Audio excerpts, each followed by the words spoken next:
আসসালামু আলাইকুম হুজুর। ওয়ালাইকুম আসসালাম। আমি আপনাকে আল্লাহ ও তার রাসূলের জন্য ভালোবাসি।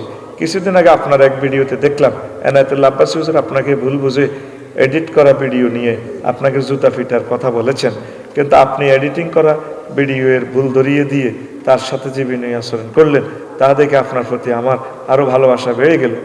হাদিসে আছে যে আল্লাহর জন্য বিনয়ী হয়, মান তাওয়াদা লিল্লাহি রাফাহুল্লাহ, এটা আর কি, আল্লাহ তার মর্যাদা বাড়িয়ে দেয়। সেজন্য আল্লাহর কাছে দোয়া কামনা করি আল্লাহ আপনার মর্যাদা বাড়িয়ে দিক ও আপনাকে সুস্থতার সাথে নেখায়াত দান করুক, আমিন। ও তুষি তুলে না প্রশ্ন করছি, লুৎফুর রহমান, গ্রাম তুষি, জয়াক, সোনাইমুড়ি। ও তুষির মানুষ থেকে তো আমি আই লাভ ইউ, তুষি তো অনেক মাহবিল করছি, Lutfur Rahman I love you.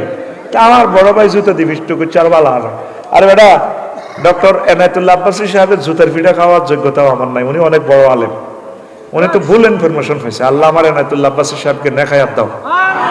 আমি তাকে অনেক ভালোবাসি, খুব ভালো ভালো আলেম, জানি আলেম। শুধু অল্প কিছু জিনিস কারেকশন হয়ে গেলে তিনি আমাদের জাতীয় পর্যায়ের শ্রেষ্ঠ আলেম হয়ে যায়। এ সাধারণ কিছু মাসালা মাসাইল লই আর বড় ভাই বাড়াবাড়ি করে দরকার নাই, এটি জেনে আছে এনে থাকবে মাসলাটা, ঠিক কিনা? আল্লাহ তাকে নেখায়াত দাও। এ জাতির কল্যাণে একামতে দিনের অতন্ত্র প্রহরী হিসেবে আমার ডক্টর এনায়েতুল্লাহ আব্বাসীকে কবুল করো।